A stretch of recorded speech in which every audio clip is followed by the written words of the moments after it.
Chinggi district singdasu electricity gi rate chathanaba MSPDCL gi DGM singda khangankre.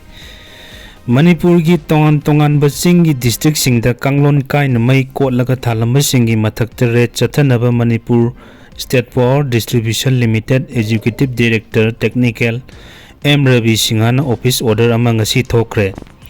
Order aduda palliba wafamdi Manipur gi tongan ba Chinggi district singda lairiba Deputy General Manager Singh amasung Sub Divisional Manager Singhna ngasidagi hauraga makoi gi jurisdiction singda kanglon kaina mai kotlamba sing fagatnaba yathang takthakre hairi. Tamelong none ukrul kamjong Sandel Technopal Senapati Suchampur Fezol amasung Kangpokpi district mai sizinariba singi mathakta rate chathanaba thabak lakhot kadabane.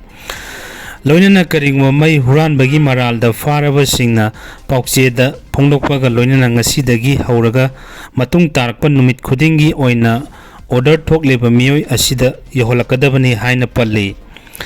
Amaromda order asi thokhibaga loinana Kangpokpi division gi makhada mai sizinariba consumer taruk loinana none division gi makhada punna mioi manga kanglon kaina mai sizinarambadagi fagatpa ngamkhi.